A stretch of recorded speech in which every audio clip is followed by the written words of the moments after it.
Hello. Sir Sahib Bhagat ji. Sahib जी। पवन दास जी बोल रहे हैं। हाँ जी। जी सर, हमें कुछ प्रश्न है, हम स्टूडेंट हैं। जी। जी मैं ज़्यादा वक्त नहीं लूंगा, 2 मिनट ही लूंगा आपके। जी। पहला प्रश्न ये है सर, हम कॉलेज स्टूडेंट हैं। जी। कॉलेज में या स्कूल में जो स्पर्धाएं होती हैं, जी। जैसे कैरम खेलना, डांस करना, भाग लेना, ये हम्म। सभी के एक्टिविटीज जो होते हैं, क्या उसमें भाग नहीं लेना चाहिए करियर बनाने के लिए इस मार्ग पे आने पर? और दूसरा प्रश्न ये है सर जी, घर में चींटियां और मच्छर बहुत तंग करते हैं, लग ही जाते हैं ये इस जो सीजन चल रहा है ना धूप काले में। जी। जहां भी ठंडाई मिले वहां पे आ जाते हैं, बेड पे आ रहे हैं अभी। वो हम्म। काटे तो उन्हें मारना उचित होगा, क्योंकि वो घर की पूरी मट्टियां निकाल रही है, जगह जगह लग रही है। क्या उन्हें मारना सही होगा? देखिए भगत जी, सबसे पहले तो अगर आप संत रामपाल जी महाराज जी के शिष्य हैं तो हम्म। जाहिर सी बात है, आप आपने उनके कुछ सत्संग सुनेंगे, आपने उनके ज्ञान को भी समझा होगा। जी। और ज्ञान आधार से वैसे भी, जैसे कि आप कह रहे हैं कि मुझे जैसे कुछ जो भी प्रतिस्पर्धा वगैरह होती हैं, जी। भाई जैसे कोई गेम्स वगैरह हैं, कैरम है, क्रिकेट है, या अन्य प्रकार के हैं। नाटककार है, डांसिंग जी है। जी जी जी जी। हम्म। तो ये सभी क्या है, ये एक देखा देखी के तहत, क्योंकि सभी कॉलेज वालों ने एक, मतलब एक मनोरंजन के हिसाब से लोगों ने ये चलाया हुआ है। जी। अब सभी बच्चों का तो करियर बनता नहीं उस चीज में, क्योंकि कॉलेज में तो बच्चा अपनी मतलब की एजुकेशन के लिए जाता है ना, ये तो एक मतलब साइड वाले काम है। जी। और ये कोई कंपलसरी भी नहीं होते कॉलेज की तरफ से कि साहब आपने इसमें पार्टिसिपेंट, आपने इसमें हिस्सा लेना ही लेना है। जी। तो जो चीज कॉलेज की तरफ से मतलब कंपलसरी नहीं है, और दूसरी बात सतगुरु की तरफ से बिल्कुल भी कंपलसरी नहीं है, जी। तो ऐसी चीजों से हमें बिल्कुल भी दूर रहना चाहिए। और ज्ञान से यदि हम जुड़ गए हैं तो हमें आने वाला जो समय है, आने वाला जो इतिहास है, हमें जी। हमें उसका भी मालूम पड़ गया कि आने वाले समय में कोई भी व्यक्ति ये क्रिकेट वगैरह को, गेम वगैरह को, डांस वगैरह को, फिल्म वगैरह को कोई वैल्यू, कोई महत्व नहीं देगा, क्योंकि पूरी दुनिया इस अध्यात्म ज्ञान से परिचित हो जाएगी। लोग अपना परमात्मा प्राप्ति के मार्ग की ओर आगे बढ़ेंगे। और ये जितनी भी जो ये चीजें हैं, ये सारी की सारी चीजें परमात्मा प्राप्ति के मार्ग में बाधक हैं।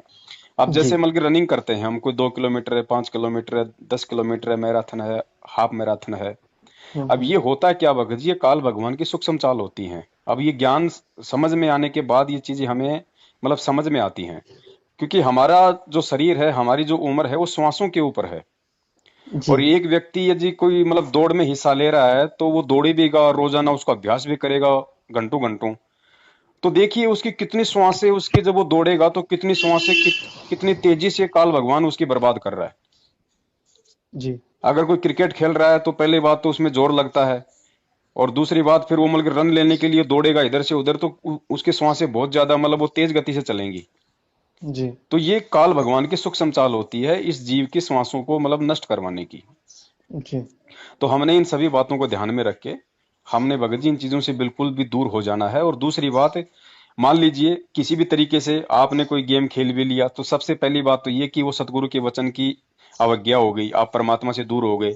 दूसरा, फिर काल भगवान क्या करेगा, आपके संस्कार वश आपको बहुत बड़ा कोई प्लेयर बना देगा, है, देश विदेश में आपका नाम हो जाएगा, दुनिया आपको सम्मान देगी। अब वो हराम का पैसा आपके घर में आएगा फिर, अच्छा। क्योंकि वो आपकी मेहनत का पैसा नहीं है, वो हराम का पैसा है भगत जी। आप कहीं भी जाएंगे लोग आपका सम्मान करेंगे, तो गुरुजी ने क्या बताया कि भैया सम्मान केवल उस परमात्मा का करना है, तिलक केवल परमात्मा को निकालना है, लोगों को माला पहनाना, लोगों को तिलक निकालना, उनके जयकारे लगाना, ये आते हैं बल्कि पूजा के अंदर, और पूजा केवल एक परमेश्वर की होनी चाहिए। तो हम अपनी पूजा नहीं करवा सकते।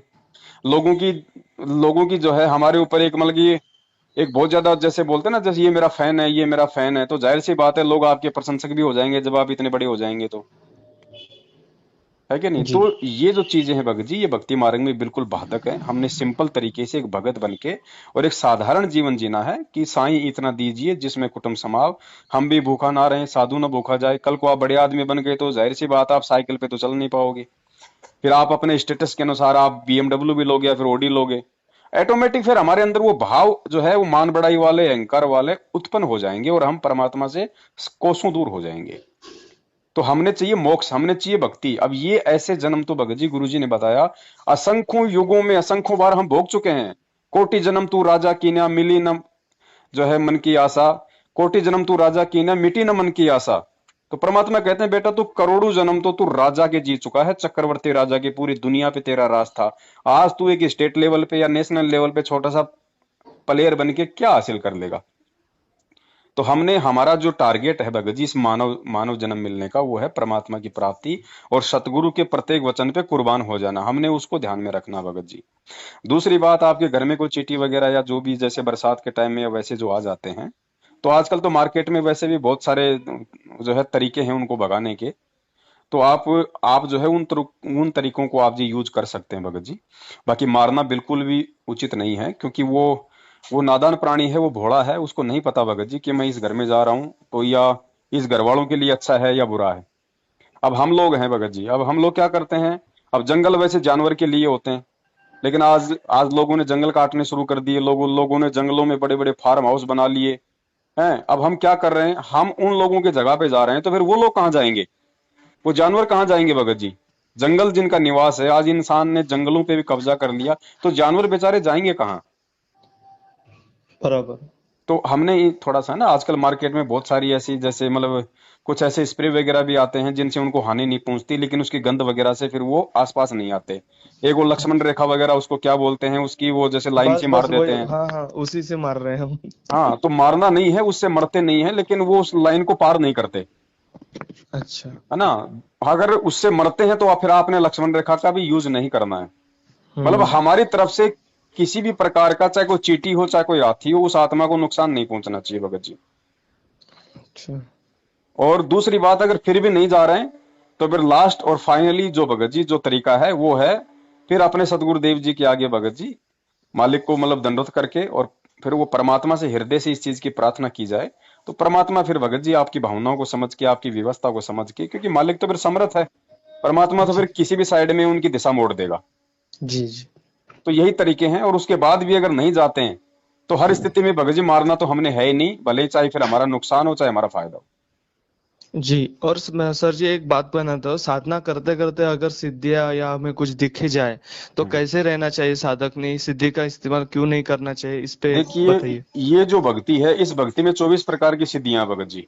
जी और ये सिद्धियां आती हैं, आज नहीं तो भगत जी ये कल आएंगी, और बगैर सिद्धियां आए भगत जी आप सतलोक नहीं जा सकते। जी। सिद्धि का मतलब है पावर, शक्ति, आपको खुद को महसूस होगा कि हाँ मेरे अंदर मतलब उस परमेश्वर ने ये शक्तियां जो है मतलब कि डाल दी हैं। तो भले जी। ही वो आज आ जाएं, भले ही वो 2 दिन बाद में आ जाएं, भले ही वो 10 साल बाद में आ जाएं, जैसे आपके भाव, समर्पण और विश्वास, आपकी भक्ति मर्यादा होगी, उसी के अकॉर्डिंग परमात्मा जो है सिद्धियों की दया करते हैं। हम्म ठीक है। तो अब हमने सिद्धियों का प्रयोग तो करना ही नहीं, क्योंकि ज्ञान परमात्मा ने इसीलिए तो दिया है। अब इस हम्म। ज्ञान से हमें समझ में आएगा कि ये सिद्धियां हमने यहाँ बर्बाद नहीं करनी, ये तो हमें सतलोक जाने में हमारे को मतलब सहयोगी बनेंगी। तो ज्ञान से हम इनका प्रयोग करने से हम बचेंगे। और इनका प्रयोग करना यही है कि जैसे किसी को आशीर्वाद दे दिया, किसी को बद्दुआ दे दी, किसी को मतलब कि कड़वे वचन बोल दिए, उससे उसका बुरा हो गया, है कि नहीं। इसी हम्म। प्रकार की सिद्धियां, जैसे हमने किसी को कह दिया अरे कोई बात नहीं भाई, मतलब ठीक हो जाएगा, ठीक हो जाएगा, तो हमारे अंदर ये भाव नहीं होना चाहिए कि मैं इसको कहूं कि तू ठीक हो जाएगा। बाकी अगर गलती से ऐसा निकल जाता है तो उसमें कोई दिक्कत नहीं है। जैसे हमारे बच्चे के अंगूठे की चोट लग गई और बच्चा हम्म। मतलब जो है रोने लग गया, और हम कह देते हैं कि अरे कोई नहीं ठीक हो जाएगा, तो हमारा मकसद, हम उसको अपनी पावर नहीं दे रहे, वो एक कॉमन हम्म। वर्ड है कि ठीक हो जाएगा, तो उसमें दोष नहीं लगता। बाकी अंदर जी से ये सोच के कि भाई ठीक हो जाएगा एक आशीर्वाद रूप में, उसमें आपकी भक्ति जाएगी। जी, दुआ के रूप में नहीं निकलनी चाहिए। हाँ वो, हाँ जी बिल्कुल, वो दुआ के रूप में नहीं निकलनी चाहिए। बाकी तो हमारी जुबान से चाहे 100 प्रकार के वर्ड निकल जाएं, उसमें कोई मतलब, क्योंकि मालिक अंतर्यामी, उसको पता है ना कि ये कौन से भाव से शब्द बोल रहा है। जी।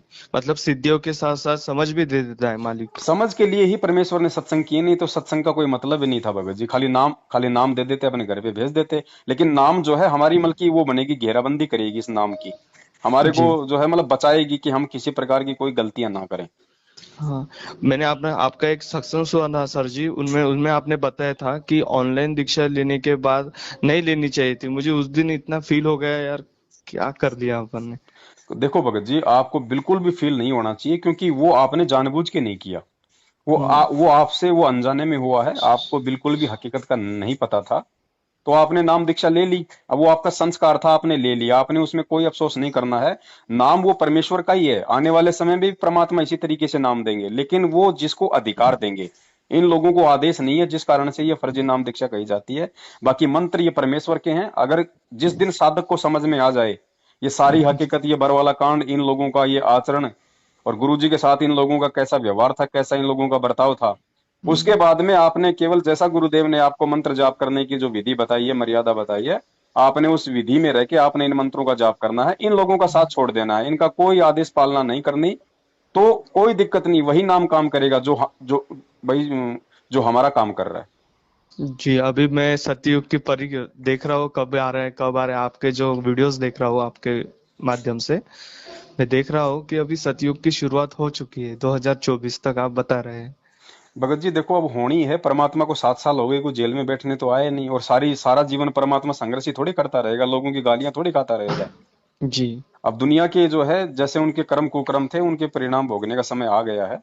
और वैसे भी भगत जी वो तो दुनिया के लिए सतयुग आना है आने वाले समय में, तो भगत के लिए तो उसी दिन सतयुग आ जाता है जिस दिन उसको नाम दीक्षा मिल जाती है, जिस जिस दिन उसको ये ज्ञान हो जाता है, क्योंकि वो अपने अंदर सारे बदलाव कर लेता है।